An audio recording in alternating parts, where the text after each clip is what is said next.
Hello everyone, it is another wonderful opportunity to be in your company this Friday, the 25th of November 2022, exactly 1 month to the celebration of Christmas.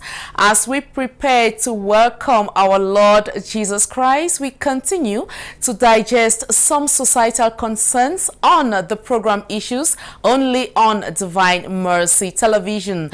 On today's edition of the program, we talk childlessness in marriage, causes and consequences. In the book of Genesis, chapter 1, verse 28, God tells them, "Go, be fruitful and multiply." And in the book of Genesis, same in chapter 22, verse 17, God says, "I will surely bless you. Your descendants shall be as numerous as the stars in the sky and as the sand by the seashore." The question we tend to find out is, are these blessings meant for particular persons? Because practically it seems as if justice is not being done to this blessing. On this edition of the program, we are going to be finding out more as the program unfolds. As we know, childlessness in marriage has caused a lot of problem in the society, from emotional torture, psychological stress, and you name the rest. Marriages have been broken just because of childlessness in marriage. Do not go away. Stay with us as we get into the core of the discussion. I am Fomucha Mirabel for facilitation. When we come back after the break, our guest will be here.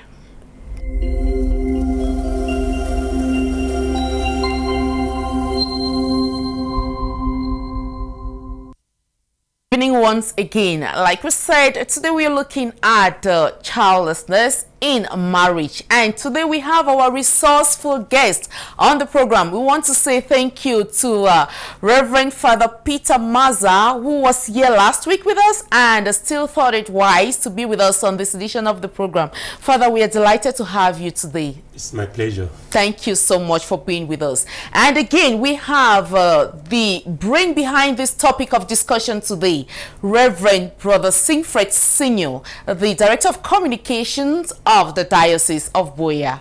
Brother, I am glad to have you today. Thank you for having me, Mirabel. Before we continue, I would like to find out from Brother, what triggered you to look at this topic? Thank you for that question. I think in June 29, 2022, the Cameroon government promulgated the law legalizing medically assisted reproduction, which highlighted some issues which the church is against, though that could be said they violate the dignity of the human person, like in vitro fertilization, artificial insemination, and embryo transfer. And in August, the bishops of Cameroon wrote a letter, a pastoral letter, directing Christians on the importance of sticking to the mind of the church in issues of reproduction. And of course, that letter was a reaction to the promulgation of such a law, where some countries are banning it. Cameroon is instead encouraging it. Exactly. I know that medically assisted reproduction has been going on in Cameroon for so many years. Yeah. But it was on June 29, 2022, that the legal framework Came out. defining it and accepting it, though they claim that they respect the dignity of the human person. But when you start talking about in vitro fertilization, transfer of embryo, or what we call surrogacy, mother surrogacy, and artificial insemination, that is already a typical violation of the dignity of the human right, the mind of God, and the mind of God on creation. I think that is what attracted me to go reading some of the aspects of that law, and then looking at what the bishops wrote. Okay, we are going to get into the core of that. Before we continue, or as we continue this program, I would just like to read to us a very beautiful scenario. Please let us be very attentive. Childlessness in marriage. Mr. and Mrs. Sam had a blessed marriage with literally everything but a child. Being devoted Christians, they endured and waited on God for over a decade. Pressure came from all angles, questioning their predicament. Many called Mrs. Sam a witch that bewitched her husband and even ate up her own womb.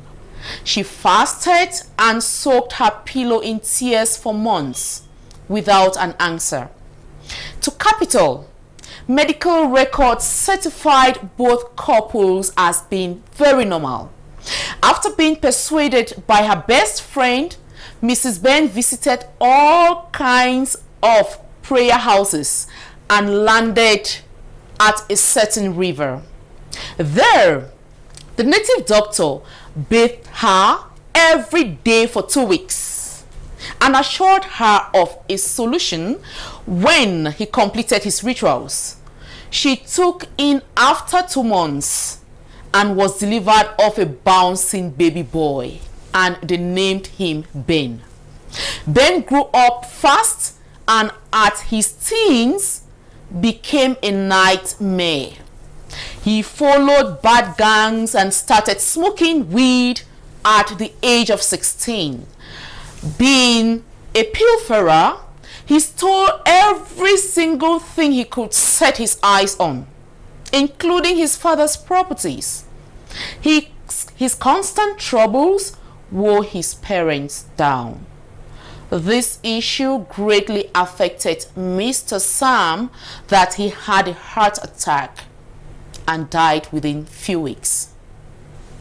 Mrs. Sam, reclining on their suffering after the burial, asked herself, is this child a blessing or a curse? This is the foundation on which we shall continue with our program. But before we do so, I would like to find out from Father Maza, why do people get into marriage? Why will a man leave the father's house, a woman leaves the parents' house, and meet a man in the name of marriage? Oh, thank you so very much for this wonderful opportunity you have given me once again. The origin of marriage is traced back to the Old Testament. The Bible tells us in the book of Genesis, chapter 2, from verse 18. God created Adam, and Adam enjoyed the company of every other creatures, animals, birds, other vegetations. But God observed that this man was not completely happy, and so he needed a companion. Other things around him were his companions, but God saw that he needed a companion. And good news says suitable companion. Suitable. So he decided to create or to make a woman out of Adam, and he gave to Adam. When you look at the context of this text, God gave a wife to Adam for companionship and to procreate. Okay. Therefore, we can biblically say people go in for marriage based on this biblical text to have someone like them who will give them companion. The good news is a helper. So the first thing is someone to help you, then to procreate. So we can say procreation is an addendum, it's an additional blessing. So children are additional blessing to the real marriage. To the real marriage. Yeah. So people marry for procreation, people marry for companionship, people marry for procreation. But if we go by the biblical text, procreation is an additional blessing. Okay, it is an additional blessing, brother. And still in that same Genesis which you talked about, chapter 1 verse 28 says, be fruitful, go and be fruitful. That is a command. Go and multiply. But I don't know if which means that, again, if God is saying that you should go and multiply, if I get it correctly, God has given us the potential or the ability to be able to procreate. So, brother, can we say that justice is not being done to this commandment, because, or to this command by God, because I don't know, the situation seems to be different in reality. Thank you, Mirabel, for that question. I think Father started by saying it that procreation is not a right. It's a blessing. That means children are a blessing that comes, that God gives.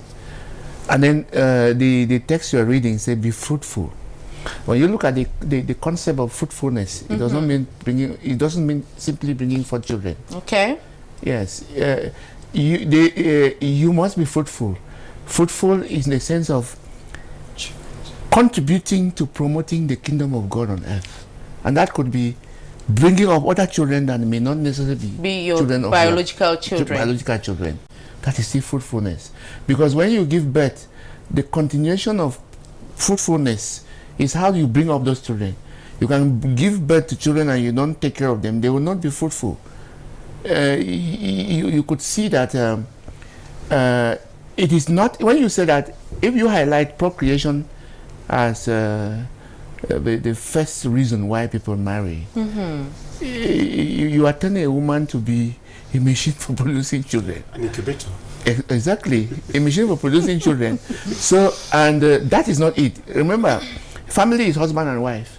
Yeah. Children is just additions. And when you go to homes where it is a greater mentality of people who say, when you say husband, wife, they think of children. That's one makes a family. No, the family is your husband and wife. That's already a family. God is reflecting his communion.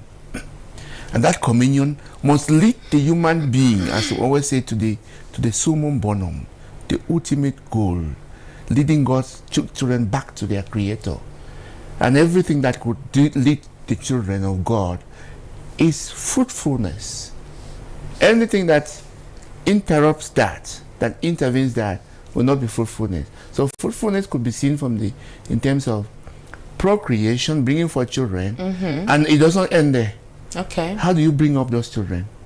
I normally say that what we need to bring up children, people will think that is money first.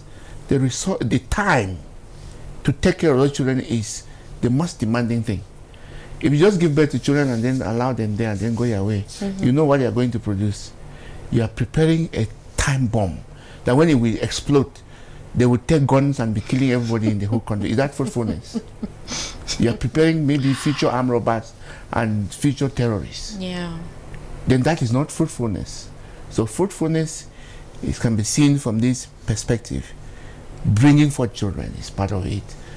Taking care of them is part of it. It's another one. And anybody can take care of children. And sometimes people may not have children because God is telling them to take care of other children.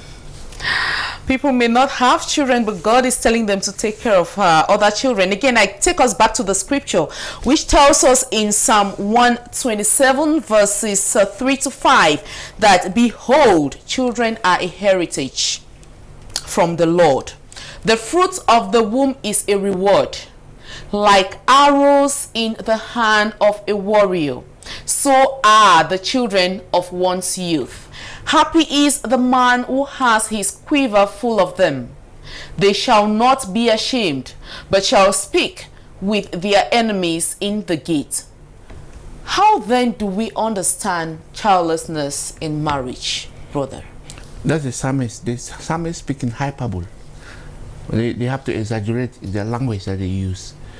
When you take the language of the psalmist, you must bring it down to reality, but they speak that way. Yeah, it doesn't change. There's no contradiction with what we already said. You see, reward here is still that kind of blessing, and God bless people in different ways. He may not bless you with children, may bless you with other things. He can bless you with the capacity to bring forth other children. He may bless you with material wealth for you to take care of those who have children and cannot take care of them. I have an experience. I have a friend, and that friend invited me for dinner. When I went to his house, he has married for 15 years. There was no child. Yeah. And the moment we were sitting in the living room, his gate man came and said that the wife has given birth to triplets. I said, wow, that's good. I hope you take care of those children. And when he left, they commented to me, well, this man is just giving birth to children and he's there. He's already having, because the first set of children were twins, second twins, the third now triplets. How is he going to take care of them? And I was quiet. I said, well, he will manage. God does not give children when there are no resources to take care of. Maybe God is telling you to take care of those children because the man was a very rich man, had no children. When I was living there, he told me I should pray for him and pray. He called his wife. I should pray. Just pray that God should bless them with the fruit of the womb. I told him that before I will pray, I don't pray for women to give birth. I'm not a prayer warrior. But I want to think that there's a prayer that he can pray himself. And I am touched by the comments he made about that man. I think God is telling him something. That the prayer he should pray, he should action prayer. Give the best of treatment to the children of that man. Why is it that God has refused with children and given children to your gate man? So many of them. And then the man said, okay, he has heard me. About a year ago, he told me I removed those children and put in an elitist kind of school and was paying their fees. You know what happened after? 3 years later, the wife became pregnant and gave birth to a child. Wow. Wow. Sometimes, God is sending a message to us. But we are so quick and we think that we know so much. We are very impatient.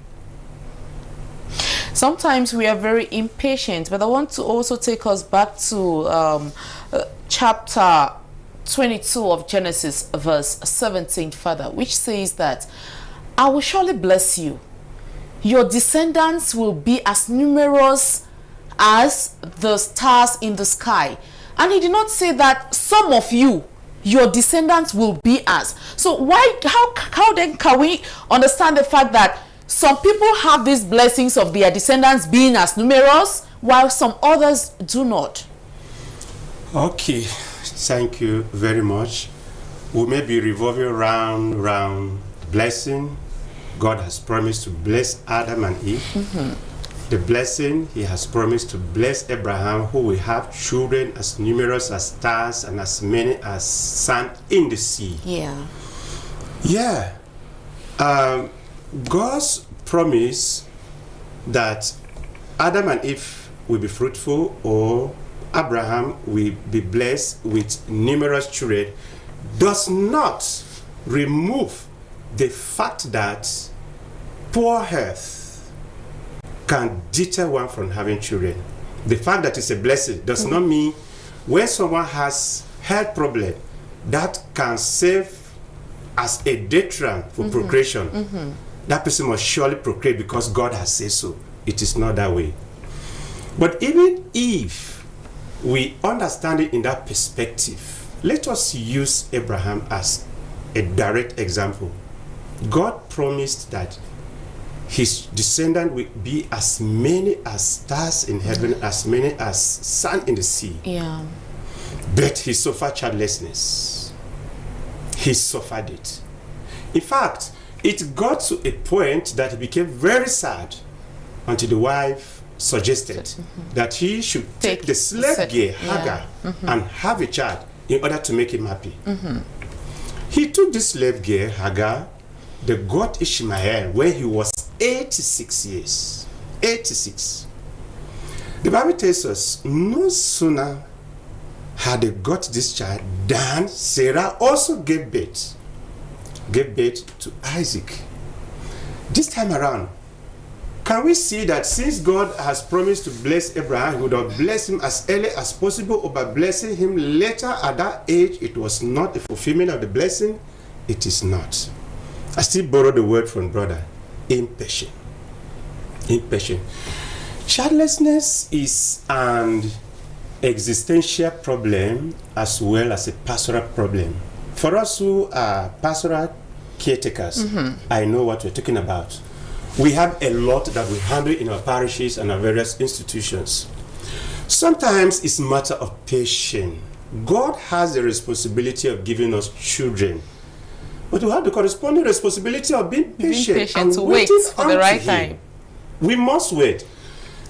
When we use Abraham as an example, let us go to the family of Elkanah, who had Anna and Peninnah.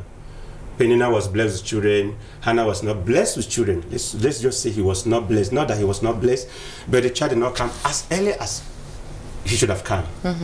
But Hannah was patient. He never left the church, never left the temple, prayed until God answered her and gave her a Samuel. Look at Zechariah, a priest, Zechariah and Elizabeth. Look at the age before God blessed them with John the Baptist. So I will still go back to what brother said about patience. We must be patient. People must be patient. It could be health problem that is causing this childlessness.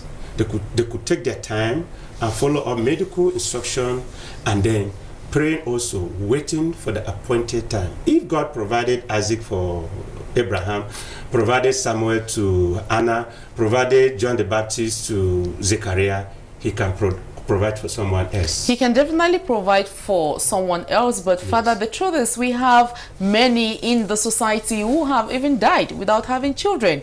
And brother, we're going to come to that again. What do you think are some of the possible causes for? You just talked to us about a couple being for 15 years without having children, 5, 20 years, and even some of them die without having children.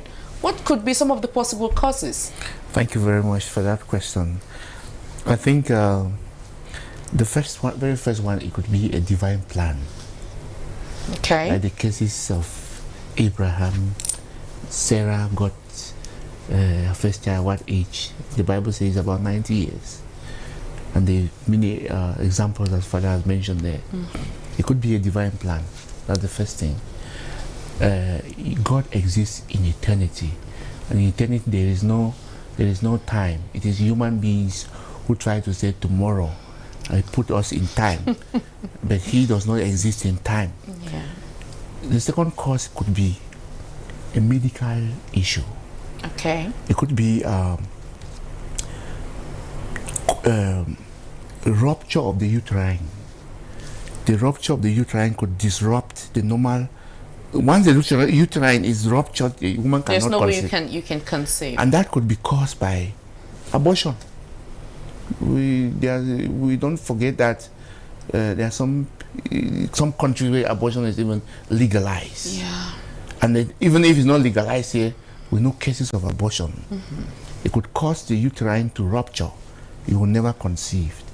It could be sexually transmitted diseases could cause that. It could be a medical dysfunction which is caused by you taking a drug for a certain to treat a certain illness, and it causes damages the other, or it causes a disbalance in the way your hormones function.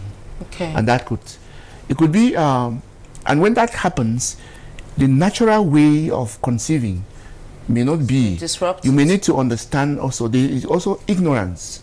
Ignorance on the couples to understand what they call the fertility window, to exploit it. That's why there is a need for preparation of couples in all ways for marriage. And it could be a spiritual issue. It could be a punishment for certain crimes that people have committed.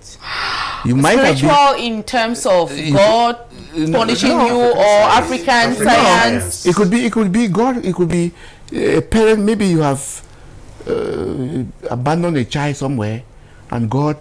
Natural consequences. It happened that you are not going to have another child because you have not shown proof of taking care of a child. You are not capable.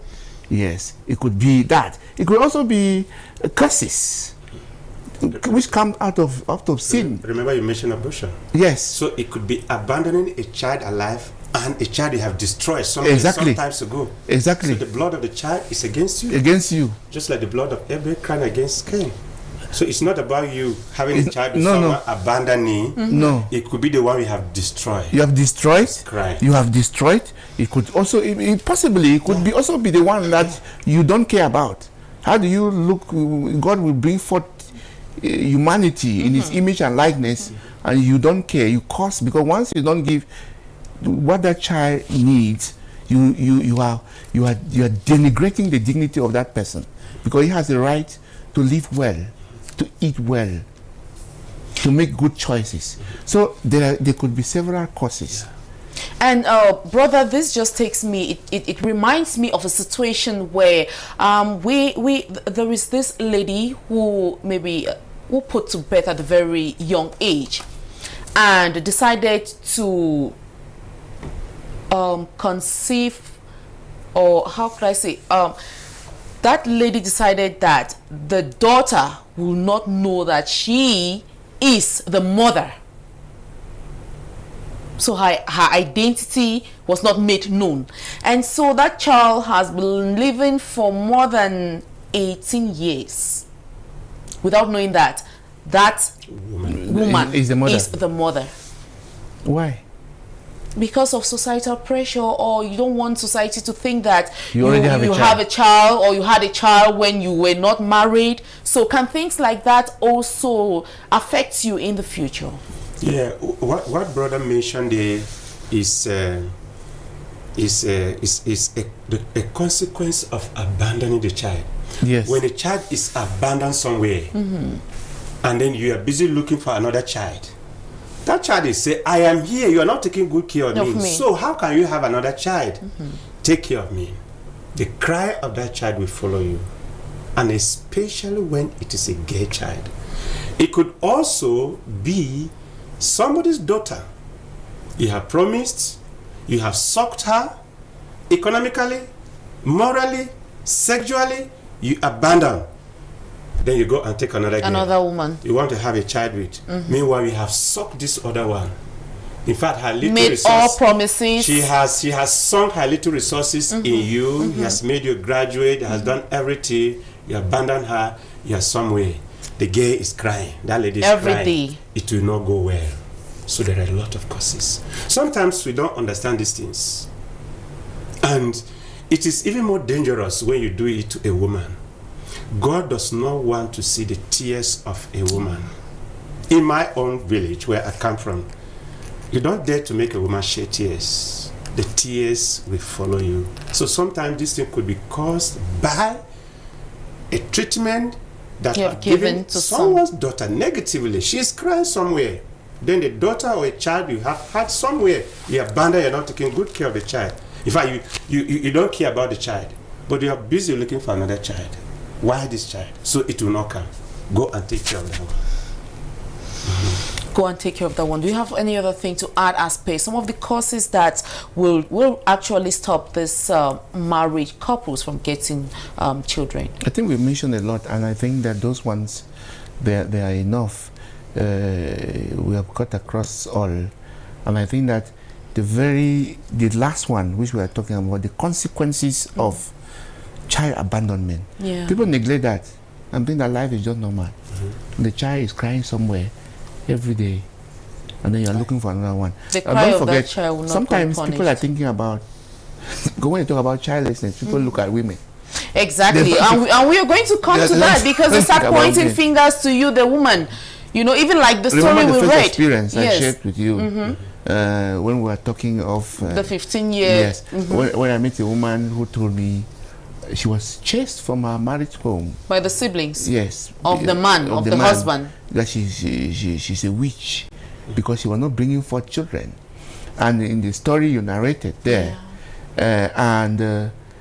she left, and she's now a mother of 2 children. What was the cause? And then that very man got married to another woman, and she told me, but no children. But since in the African mentality, it is the woman. Sometimes they even accuse the woman of not bringing forth male children. Yeah. That she has planned it. She doesn't want the man to have an heir to the throne. Yes. I don't know the throne if very strong among the the Igbos in Nigeria, the traditional Igbos, the issue of male child is very strong. Yeah. And a child is a child, and we have experience has proven that what some girl children do, the male cannot even do it. I have my younger sister. I always call her a man because she's very powerful, and you have seen so many like that. Yeah. And of course, I that is clear evidence that we refuse to see, to get that experiential knowledge. Yeah. I don't want to preempt probably what Madame Mirabel will want to ask in future, but I just want to indicate very quickly that brother has mentioned several causes of this infertility or childlessness. Yeah. But I would just want us to know too that this causes sometimes could be from the man, could also be from the woman. Yes. Yes. Yes. So we must understand that one. Yeah, we must look at that. Exactly. When I read an article which talked about ovulation disorders, and this ovulation disorder talks about when the periods, the menstrual period is not regular or certain, there could be a mistake on the other person.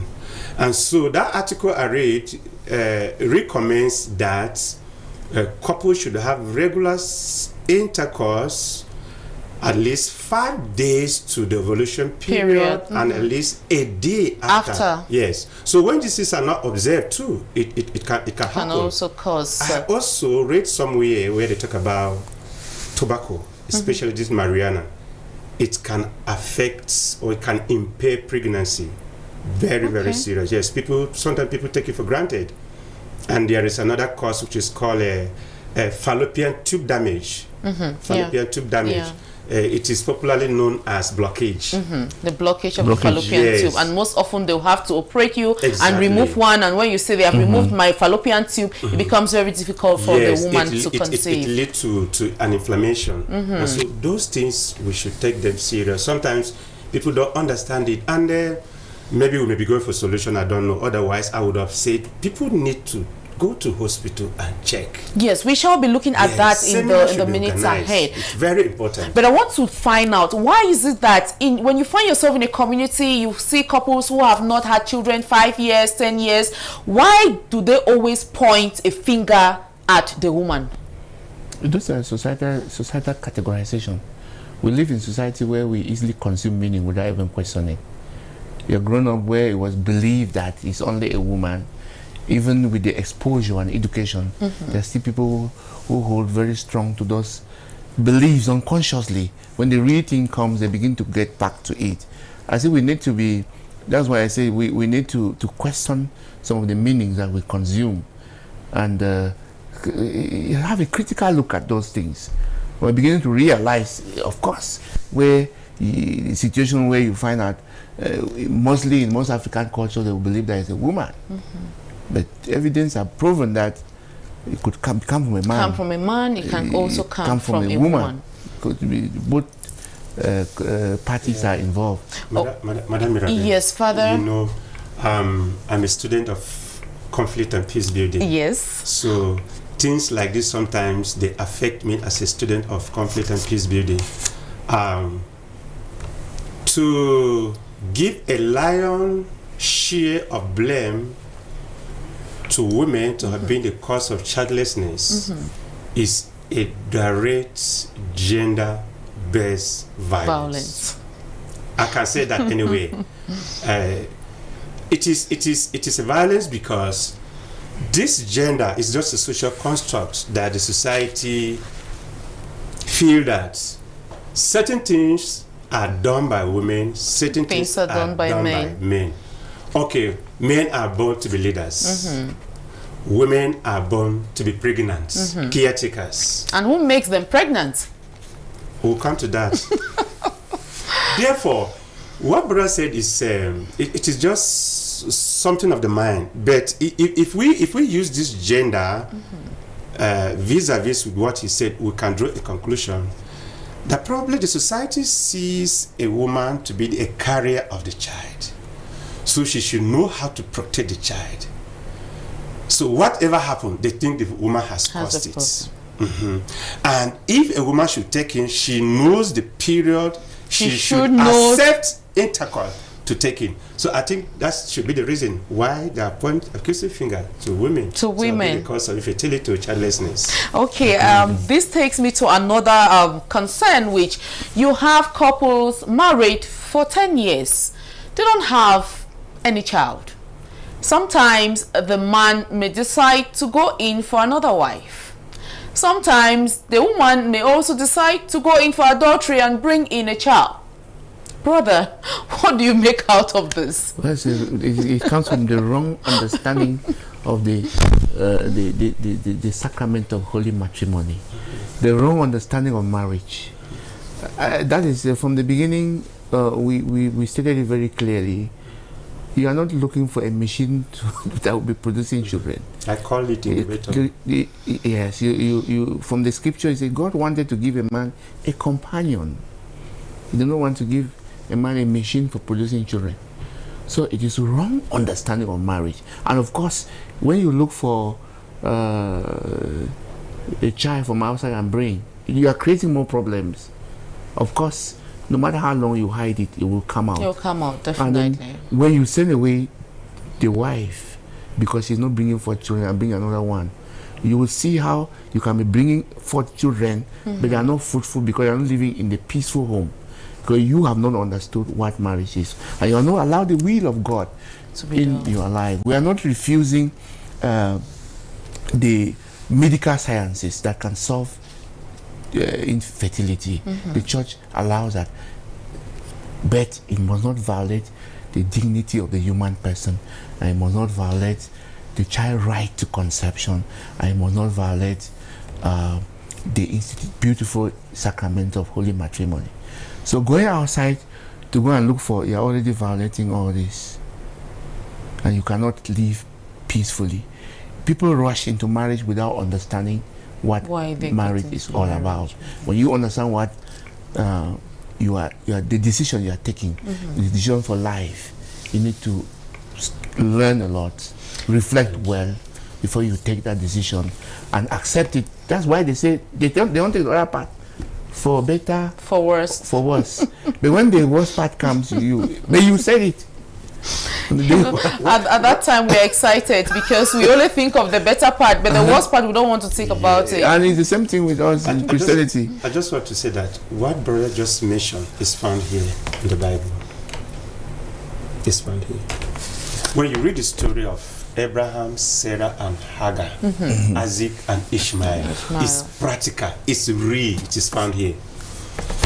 When in fact, this time it was not even pressure coming from the family of Abraham or from the family of Sarah. Sarah herself fell for the husband. Wife, yes. You know, woman, you know, if maternal, meek. So she was not happy herself that the husband was not happy. But so she had could to be look the for pressure from the society. Yeah, I'm sure. Certainly. I'm sure. The Bible is silent. Yeah, on that, sure. Yes. Yes. But she was the one who said, "Where, Daddy? Since you are not a happy man simply because of we don't have a child, please take our slave girl, sleep with her." So we can say that this slave girl was not part of the. Yeah. It was not. She was not his wife. Yeah, she was. So let's presume, or let us liken it to a situation of taking a wife, a second outside, wife, exactly. Slept with her, had Ishmael. Then later, this woman. Oh, you saw the confusion that came out. Finally got Isaac. Read the story of Isaac and Ishmael. Two children coming from two different mothers. That's the from problem. The same father. In fact, historians say the crisis between Muslim and Christian is coming traced from there. back to Isaac and Ishmael. So it is not a laughing matter. People should take this serious. By the time either your family pressurizes you, you go out, the family of the woman pressurizes, and you go out. By the time you are coming in, problems. So we must be very careful. Yes, I want us to look at the fact that you have been talking of medical assistance to help couples get children. Now, in a case where both the man and the woman, they have been found good enough to be able to procreate, and they still cannot conceive. Can the church allow these people to divorce and go their separate ways and get children from different sources? What does the church say on that, brother? I don't think that if it's a marriage that is consummated, there will be no divorce in the church. Once you are married, you are married. But now we'll have to try to find out whether did you marry for the right reason. Do you understand? They got married for two reasons: for companionship and for procreation. No, the church cannot say you should divorce because you're not having children. That's a wrong understanding. We will believe that you should be taught again to understand what the marriage institution is. Well, there's no divorce in marriage. Once the marriage is marriage, and then you come and say that because God has not blessed you with children, you are determining how God should bless you. God has blessed you. Why somebody is looking for God to bless him, maybe with a wife or a husband? There is no divorce. Where are you going to? We believe that maybe the church will always, as a mother and teacher, guide and teach you until you prove that you did not understand what you went in for. Then it is sure that it was not a marriage. It was a drama that was acted, where you thought it was a joke. It was a joke, so you got married as a joke. That's why in the Catholic Church, some people will run away from wedding in the Catholic Church because the process is long. Yeah. But you are taking a decision for life. When you say the process is long, you're already indicating that you don't understand what you're going in for. You should prepare very well before you go in for that. And I forgot the one thing I did not mention. There could be this issue of blood incompatibility. Yes. Some people get to marry without even checking whether what are the resource factors that constitute the possibility of them bringing for children. We are living in the very advanced scientific world where you can know your blood group and your resource factor and be able to know whether this is your wife or not. I know of a couple somewhere in this boya. They were told and they accepted to go in for that. That one they told them they've given their consent to that. They accepted. I think they gave birth to about 4 children. 3 have died, and only 1 is in that situation. How does the church handle it? Because this is a situation where you're giving birth to children, they are dying. The church does not want you to divorce. Are you supposed to stay in that marriage and be unhappy? Yes, Father. Let us talk about this thing. The couple decided.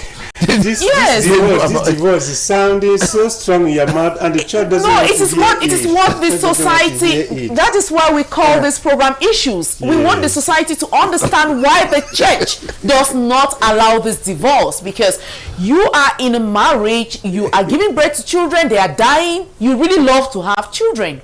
So what do you say in this situation? It's not as if I'm promoting divorce. I understand. Good. I want you to justify the fact. Yes, please.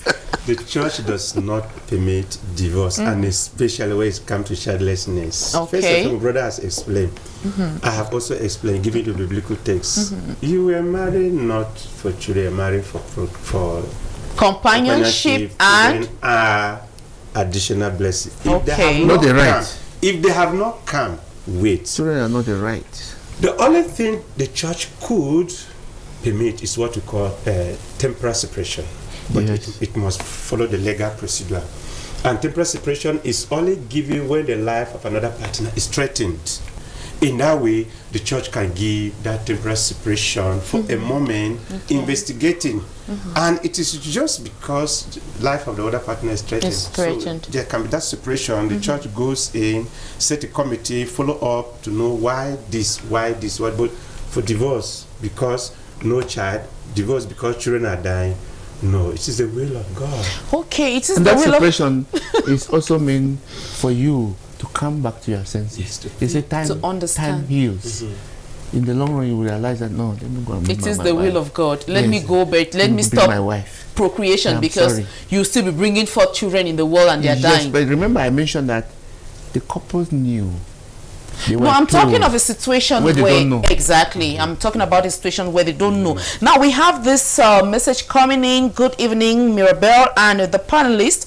Great topic there, but I have a worry, brother. So if the couple involved are not compatible, they should still remain in marriage because the church refuses divorce from Madame Enongene.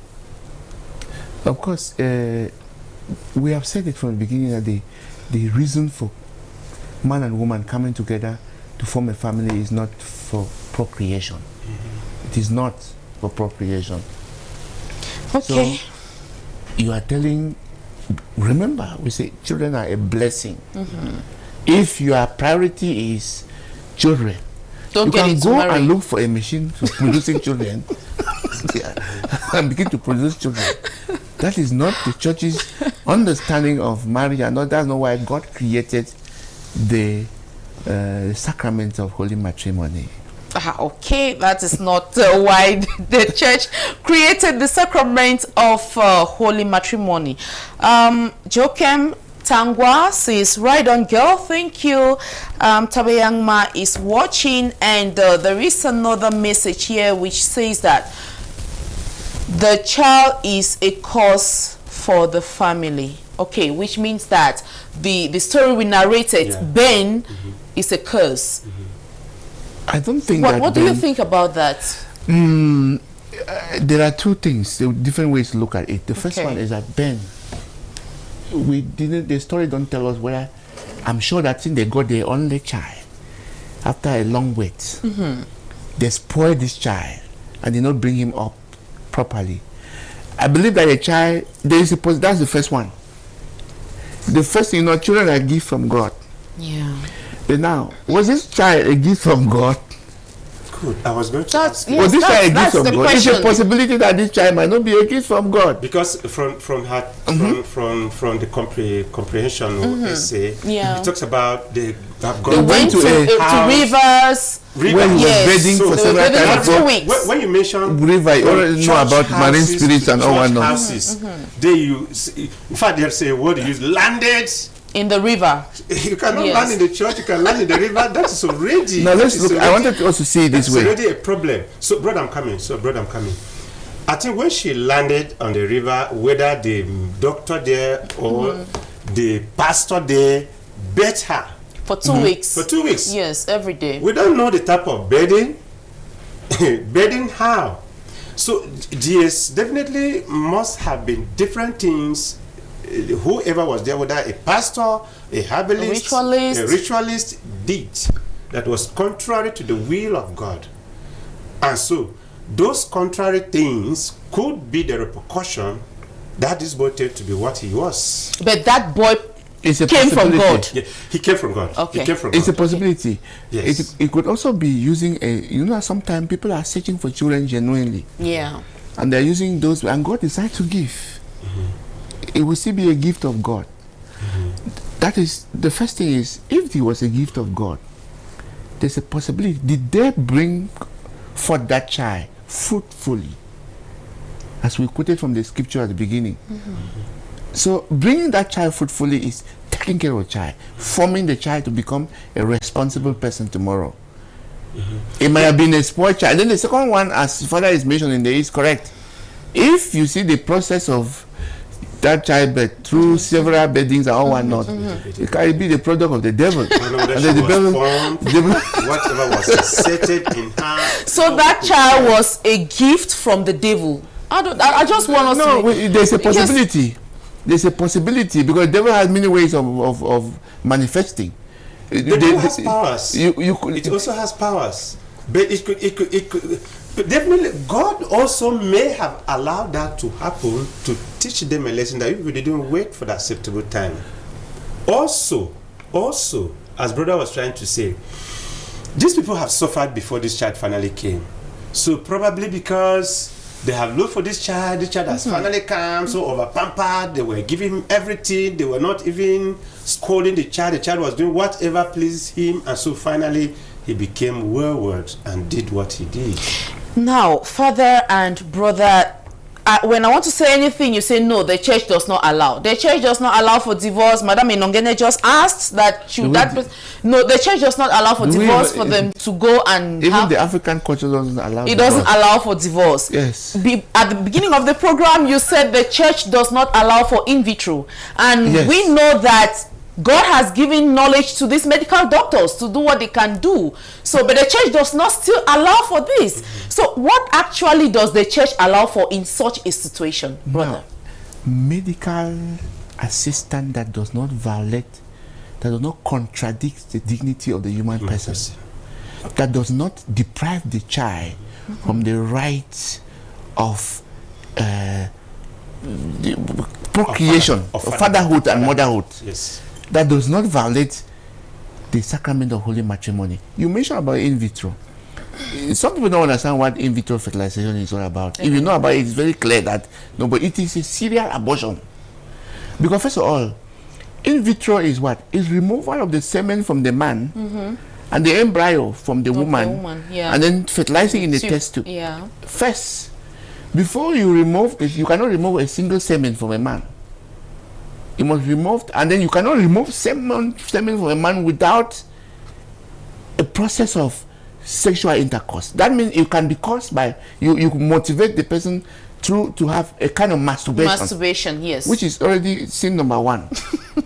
Now, sin number 2, when you remove a series of because when you see those people who do in vitro, you will see what happens. They are always giving birth to twins and triplets. You also have to overreact the woman to produce many eggs. The woman produces 1 egg a month. Yes. When she produces many eggs, because you are going to do trial and error. Now, if you fertilize so many, you watch for the ones that they can do what they call genetic selection and other. Now, the ones that we fertilize, the woman may not accept to bear all, so you take maybe 2 insert after they have started, and then you kill the rest. That is abortion. So you have committed how many sins? You have just killed in the somebody process. human being in the process. And then you come, because always just watch, those people always come with triplets and twins. They usually go to America and come back, and then they give birth to twins and triplets. I want to also contribute, and my contribution will be about dignity. You ask why church saying, why church saying. Yeah. I want to talk about dignity. This sex, intercourse, it has its dignity. Yeah. The dignity is when people who are legally married have sex because of love, for joy, for procreation, the child finally comes. There is that dignity that a man slave with his legal wife, they enjoy the sex and they have the child. The dignity of the child. I'm talking about dignity. Dignity of sex is there, or intercourse is there. I've mentioned the dignity of the child. The child has grown up. He should be addressing you as mom, should be addressing you as daddy. So the dignity of fatherhood is there. But in this case, it is not there. So it affects the child. And of course, that dignity of a man and a woman legally married having sex is not there too. So the church does not allow that. But I was also going to talk about the church has said no to all of this. But the church, in a way, grants a permission for adoption when the legal procedures are followed. Okay. Yes. Of course. Which means adoption is what we're even saying, because sometimes, like I said, you may not be having children because God wants you to take care of those children and nobody is taking care of them. And like you are saying, Paul VI in Humanae Vitae talks about he condemns the unitive and procreative dimension of sex. If any procreation violates the unity and procreative dimension of sex, that means you removed that unity action between man and woman. Because when you are removing eggs and putting in a test tube, you're already separating it, and you're already denigrating the value of a human person. And then there is also what they call humanization and ensoulment, which happens at fertilization. Now, when you in the process of in vitro, when you destroy those series of fertilized eggs, because the woman may not, if you can fertilize and you have about 20, will you carry 20 fertilize and put in a woman's womb to give birth to? What happens to the rest? You kill them. You kill them. Okay, that's... And then you have destroyed human life. Thank you so much, brother. Thank you, Father. That's said and done. Let us just conclude, and I want you people to give us an advice on what can we do to assist childless couples in our society, because it is sometimes some of these couples they are worn out, they are drained, they are tortured emotionally. What can be done, brother, to assist them? Well, the first thing is that if everything has been, the church permits medical assistance that will not violate all that we have mentioned.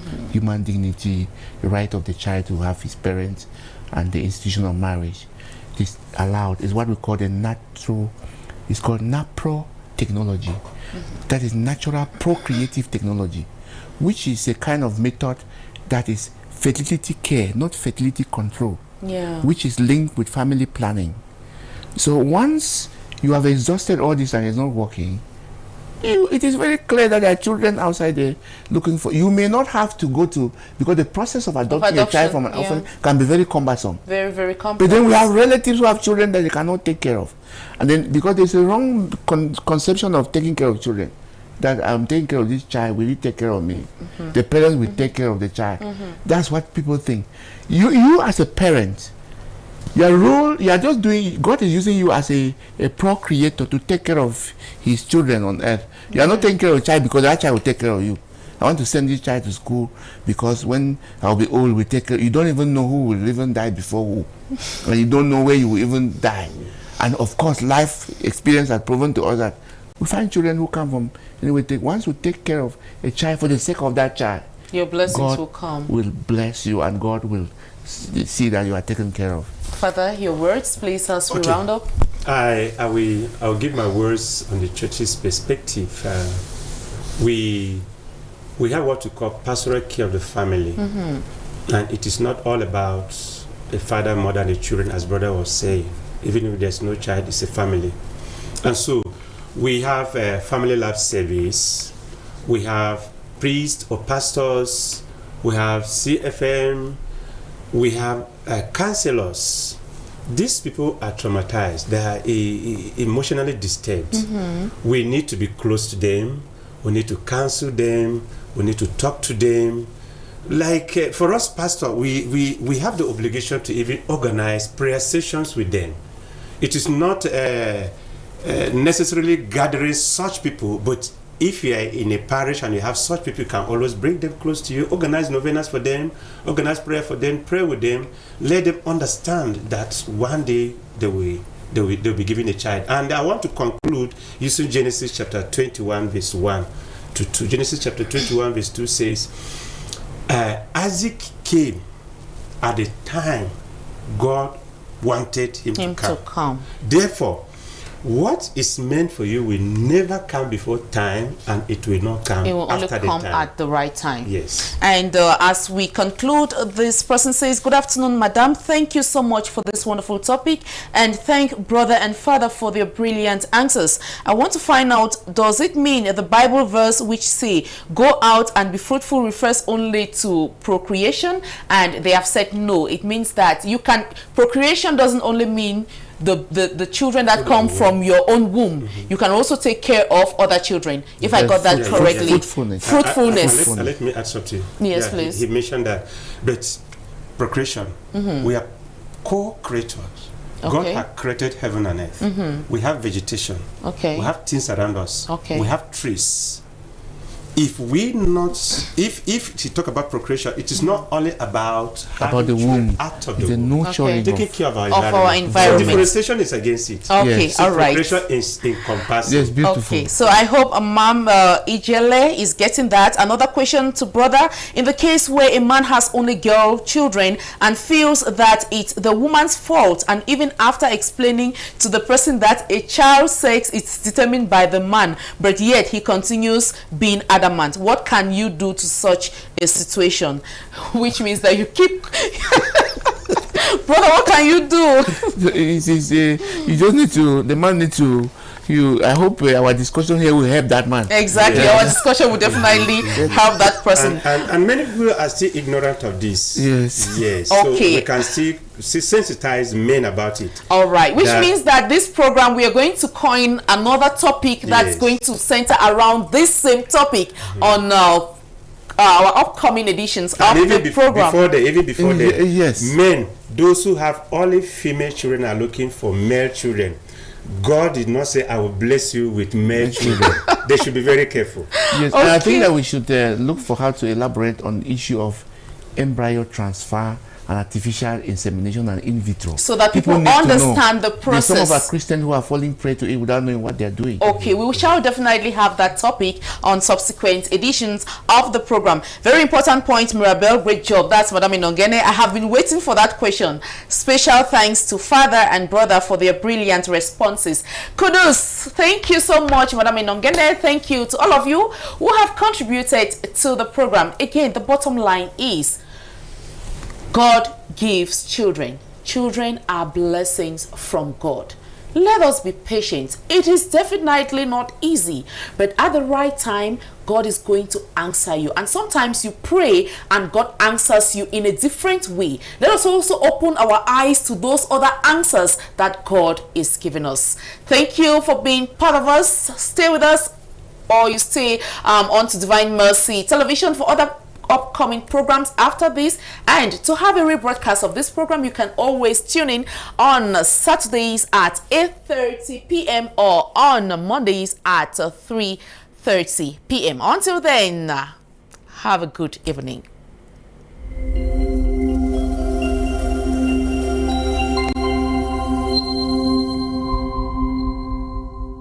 In the name of the Father, and of the Son, and of the Holy Spirit. Amen. The angel of the Lord